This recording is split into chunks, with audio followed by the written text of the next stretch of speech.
awesome game on Monday night, Cleveland and Baltimore. Not only for the significance of the playoffs, but just the way that whole thing played out with the excitement and the late game lead changes and the unpredictable script for Lamar Jackson. So before we get into the specifics, your number one, couple days later, lasting impression of watching that game? Well, it definitely was one of the most exciting games of the year. There's no doubt about that. You know, I've heard a lot of people talk about, oh, it's the best game we've seen in the NFL since Rams-Chiefs, you know, a few years ago. First off, I didn't like that game. I wouldn't even pick that to be the game of the year that year. There was no defense. Yeah. I don't like that, all right? You know, there were so many plays in that game where the guy catches the ball and nobody else is in the screen. That, to me, is not fun to watch. This, though high scoring, was a different style of high scoring. You know, it was individual players making unbelievable plays at time. It still was a physicality and defensive element to the football game. So I actually enjoyed this more than that Mahomes golf shootout from a few years ago. But I think, you know, what makes it or puts it into another level is just, of course, what happens at the end of the football game. Yeah, right. I mean, with Lamar Jackson coming in like that, I mean, I got friends texting me because I know they're gambling on the game. And they're like, what the hell? And I'm like, oh, you must have took the Browns, huh? Why are you so worried that Lamar is back now? Can he do that? Why can he just come back? Because he's ready to come back. I don't know what else to tell you. You know, and the other question I get constantly with this is, you know, first off, it was a really long delay between when he came out of the game and when he came back. Yeah. I've been on a lot of teams. You're right. I've been on a lot of teams with guys that need IVs. So this tells you this was more than your normal dehydration. Yeah. And the fact that we've heard stories that, you know, he was still trying to, you know, move around a little and get fluid in him right before McSorley got hurt, you know, that means it was like, that to me makes me think he had COVID-19. He says he wasn't totally 100%, maybe not totally at 100%, you know, stamina and in shape because of that little break of COVID and all that. But I've never seen that long of a break for an IV. And I also sit there and just go, does he get back in the game? Do they win if McSorley limps off the field in a hurry? Yeah. What happens? He's not going to get out there in time for fourth down. I know. So that to me is the other amazing aspect of this, that, you know, McSorley lays there. That gives Lamar enough time to, let me get out there and then do that. You know, kind of lucky or whatever you want to say that way. But either way, it was amazing to watch. A lot of fun. And the fact that it was an hour between the fact that he came out there, or he hadn't played in that long. Yeah. I was wondering, what does Greg Roman think, an offensive coordinator? Because it wasn't a play that got executed the way it was drawn up. And so he just comes out after an hour and just runs around and makes that happen. Right. How about the strength and conditioning coach? What are you thinking for all your warm-ups? And you have to be ready to play and before you get out there. So no warm-up, just ran out there. No warm-up. And made a broken play happen. Well, yes. And we're going to break down that play in a minute. So I don't want to get too into the specifics there. But first off, like, Lamar Jackson is in the Michael Vick category, all right? They don't really need to warm up. Like, when we used to play the Atlanta Falcons, and we'd be sitting there stretching on the field, and you look over across the field at the Atlanta Falcons, their whole team would be stretching. Mike Vick would just be standing there. Like, are we done yet? Because I've been ready since birth, and I'm ready to run. So are we good? You know, so, you know, he's one of those guys that doesn't need to. But I just want to say this. It's those type of guys, though, that need IVs. And he ran a lot in the first half. And even on a cold night, you can cramp up. And if you're not hydrated or totally in tip-top 100% shape, you can cramp up as well. But, yes, in my history, it was always the freakiest guy on the football team that needed an IV. Right. You know, Joey Galloway, IV every game at halftime, his whole life. You know, Brandon Marshall, IV every game, because they're all muscle. They have no body fat, and they can burn that little percentage of body fat they have off in one football game, and to where they need something for their muscles to be hydrated. We're eventually going to get to the Ravens and offense and what Lamar did so well, so explosive, couldn't be contained. Browns offense, though, scoring 42 points in losing. A lot of positive about that. Baker Mayfield. Right. What'd you think of what he was doing with that attack? Well, Baker Mayfield's, you could argue this might be the best game of his career. I think when you just take all into account, right, in a lot of ways, you know, answering the bell a number of times in the football game. Oh, down 14-7. Doesn't look good. You guys need to make a drive here because it looks like Omar and everybody are going, oh, they answer the bell. Oh, he throws the pick six. Oh, man, they're done. This is over. Answer the bell, answer the bell. Yeah. So I think from that standpoint, it was really encouraging. The way he's throwing the ball right now is encouraging. This is a few weeks in a row where the ball is coming out of his hand perfectly. You can see just from the statistics here in the last 2 football games, he's seen the field clearly, so there's no indecisiveness in his decisions. And even the quality of the football tells me he's throwing it well, because every ball, I'm the kind of guy that watches coaches film and slow down plays so I can sit there and look at the ball. Is it spinning hard? Is it a perfect spiral? Is it a wobbler? The ball is coming off his hand really clean well, right now. Yeah. So I think with that, he has a great understanding of the offense, how they want to play and doing that. And then the other aspect of that is Kevin Stefanski is doing a phenomenal job right now of keeping defenses off balance. You just don't know what to expect. Even though we know they want to run the football, you don't know when or what down or what personnel set they're going to run the football and when that's exactly going to happen. And I think that's the thing that I really like about their offense right now. It starts with their O-line. We know that. But Stefanski keeping you off kilter with when he's going to run it. Just because he gets no yards on first down doesn't mean he might not run it on second down, Or, he might come out and run set and then pass it. But that, to me, is the thing that's really giving them a great advantage right now in their overall offense. We sat right here last week and talked about how well they came out in heavy sets and ran against their own tendencies. Right. Ran on first down passed on first down quite a bit. Did you see the same kind of tendency breaking play calling on Monday night? I did, and let's just talk, like the first drive of the game. That's kind of one that jumps off to me right away. He throws 2 screens, one on first down, one on second down, the other on third down. Then he follows it up with a trick play with Jarvis Landry, right? And he throws the ball. So you got that.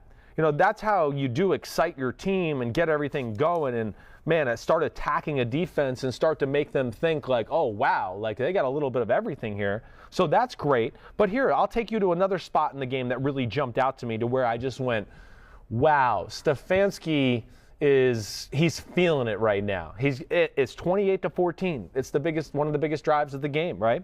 And what I wrote, Stefanski doing a great job of being unpredictable.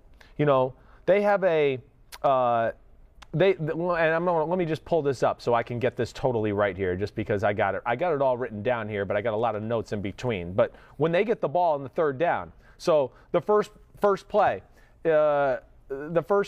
let's see, they got a 1st and 10 incomplete pass. They get a first down, 1st and 2nd down, okay? They do that. Then they come back with a 1st down, okay? Incomplete pass. Now it's 2nd and 10.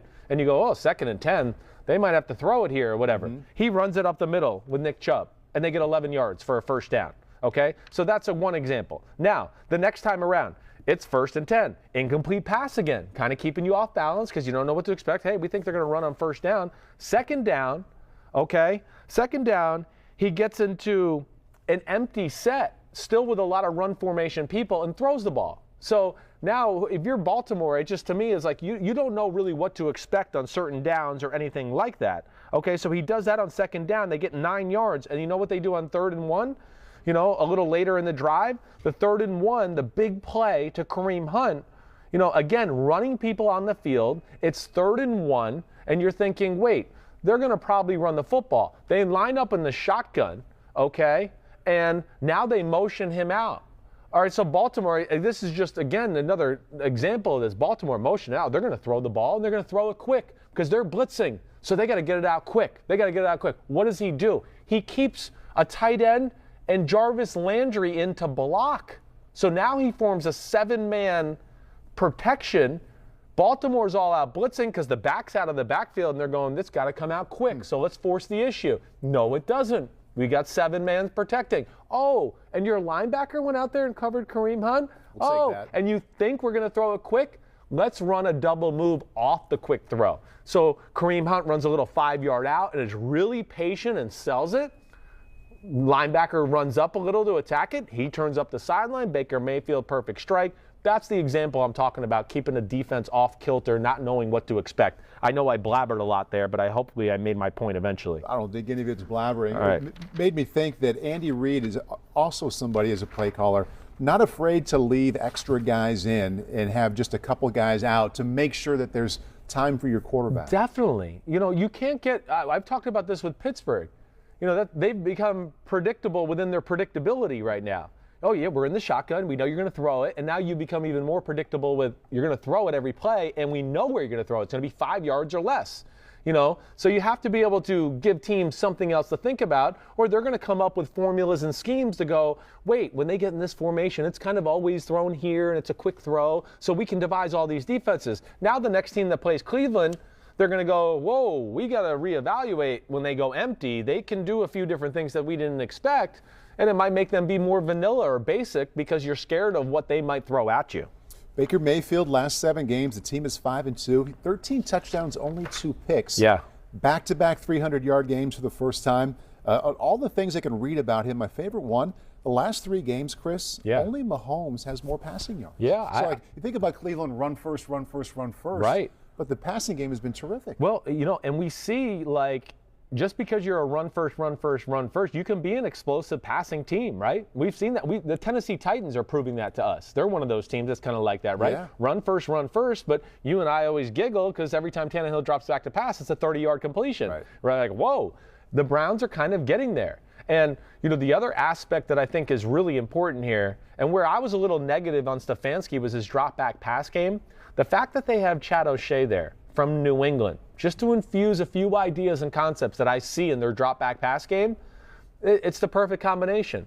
So they really have it down to how they want to play, and because of their offensive line and their 2 running backs are so elite, that gives them their greatest advantage. Baltimore's defense, let's hit on that real quick. The greatest thing about Baltimore is they're exotic. I don't know who's blitzing, what they're doing, what's going on. Baltimore couldn't have been more simple in this game. For Baltimore, they did nothing. Right. Why? Because they were shit scared of that run game. And they said, we're not going to be crazy and getting all these sets and have, 2 linebackers over here in this gap and a corner over here in this gap. And then all of a sudden they run the ball, some power formation at our 2 linebackers or a DB who we're trying to, and we can't hold up. So that made them very simple from that aspect. Also, listen, Baltimore's, they're not playing good defense right now. They're a little banged up. Nobody on their defensive line pops other than Yannick Ngakoue at this moment. And these are tough matchups for them because right now they're not playing. We're seeing everybody run the ball on Baltimore. Right. Think about lately. The Patriots ran on them. Tennessee ran it on them. We see this game, they're capable of running. They were so worried about stopping the run. That is what led to Baker Mayfield having just some optimal looks in the pass game to just tear them apart that way. And just so many open looks to the sideline with nobody underneath those 5 to 10 yard stop routes. Like that last drive they had where they went right down the field, just so easy, kind of unimpeded. Unimpeded, yes. And they want to play, and there's a little inkling, and I want us to look at some stats from their defense. But, the one thing that I know with the run game and why that was the concern, the game got to 34-20. And all of a sudden, all the exotic stuff came because they got to pass every play. So here we go. Now they're a little banged up in the secondary, and I think that also hurts them from being crazy exotic because they don't love their matchups across the board. I mean, as you saw, anybody who watched that game, as the game went on, man, Cleveland just attacked, is it Devontae Harris, the other DB on the other side there? Hold on, I'm going to come up with his name here for a second. Devontae Harris, yes, number 33. They attacked him, so there's issues there. But it was that run game that simplified the Ravens in so many ways, and that really led to Baker Mayfield and their passing attack kicking some butt. We have a graphic on the Ravens' defensive ranks. You talked about it, these last 5 games, how they've been struggling. Let's take a peek at that. And points allowed a game, 22nd out of 32 teams, 26 points. These are numbers that we just don't associate with the Ravens. Never. When we think about their defense. I know they're banged up. I know. But this is the group they have right now. How big of a liability is it for them right now in mid-December? Well, it's a big liability because I don't know if you can always depend on their offense to go out there and score 47 points or 45 points or whatever that is. They're not that type of offense. Now, they played a defense, and we're going to break that down in a minute, that matches up very well with the Baltimore offense as far as Baltimore can have success against it. But with the style, they got to improve. I mean, just to peel back the curtains, this is how my life works. I watch the game and I just go, man, Baltimore's defense, I feel like I've been saying this a lot last few weeks. I text Pete Dimolilitis. Pete, Because I'm thinking, what are Baltimore's stats the last 5 games? They got to be one of the worst defenses in football. They are. And they are. And, and I think it is, again, the injuries. But, the defensive line play, not up to snuff. Some of the young rookies, they've been exposed with, I think, a little bit of NFL life. Not exactly knowing the rules, what to do. Maybe Wink Martindale doesn't want to be too exotic with them at points because it's just too much as rookies.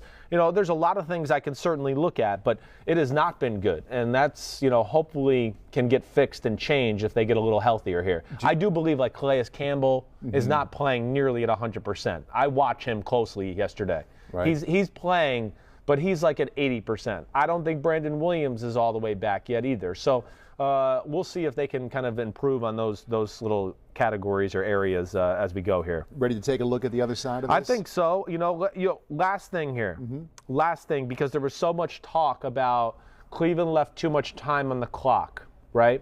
Late in the game and let Baltimore have the ball so Justin Tucker could go kick the field goal and do all those type of things. So impressed with the Browns, what they did. I'm not going to get mad at them for that. Let's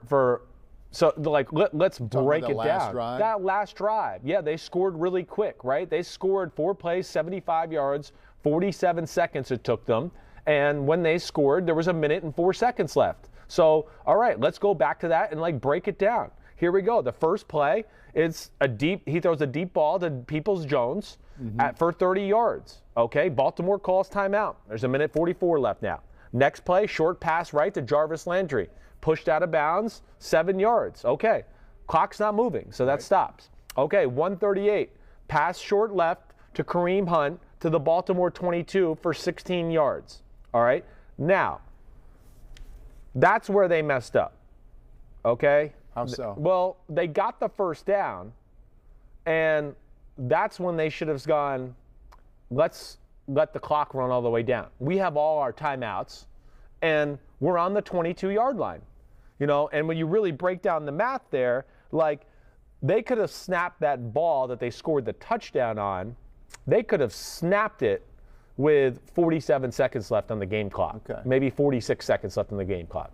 So, yeah, but it's not too egregious. I see you shaking your head because you're being picky. Well, you're right. Always, yeah. Well, and they didn't intend. Listen, the next play, they threw a 6-yard throw. Right. They weren't trying to score right there. Right. They weren't going, we got to score now or the game's over. They were going to play the patient game. But the corner for the Ravens is not good, Devontae Harris, so we just talked to that. Kareem Hunt is arguably one of the 5 or 6 or 7 best running backs in the game, and he makes a miss and scores. So it's not one where I'm going to go, man, Stefanski, what are you doing? No, you're not even in the mode of telling your running back, hey, if you catch the ball on the 6-yard play and get to the 1-yard line, go down. Right. And I wouldn't tell him to go down anyways because you're playing Baltimore. And who knows if you get in. You just struggled getting in earlier in the game from there. Right. So I think people are being a little too nitpicky with that situation. And I always think, too, Chris, just in the abstract, not this game specifically, that argument, they scored too quickly. You're trying to score, period. Exactly. You don't get to map Touchdowns it out. aren't guaranteed. Let's get down to the 8 and take a minute off the clock, and then we'll score on 4th down. You score when you get to score. Yes. I don't think that argument has any teeth to it in most games, and especially in this game. I mean, like you pointed out, Kareem Hunt makes somebody miss. I mean, go ahead and score. Exactly. It's okay. And let's not forget, they were this close. They had to make a great kick to win the game. I know it's Justin Tuck, and he's one of the best ever, and all of that. Justin Tucker, I said Tuck. I'm getting my Tucks mixed up. On that level, yeah. I call him Tuck. I think that is being nitpicky, is all I'm saying. The Completely. only thing you could talk about was after that 2nd down conversion for the 1st down, yes, they could have let the clock go down there. All right, yes, but I'm not going to sit here and blame Stefanski. Nitpicky, I think. Yeah, it is nitpicky because, again, you don't know what's going to happen so far. You're only in the 22-yard line. You could get a 1st down and get to the 10-yard line and then have a whole nother set of plays. So you're not sure exactly what you're going to need at that moment either. So I'm with you. I just wanted to bring it up because there's been a lot of conversation around it. Hi, I'm Mike Tirico, and thanks for watching. Make sure to hit subscribe for the latest news and highlights from NBC Sports.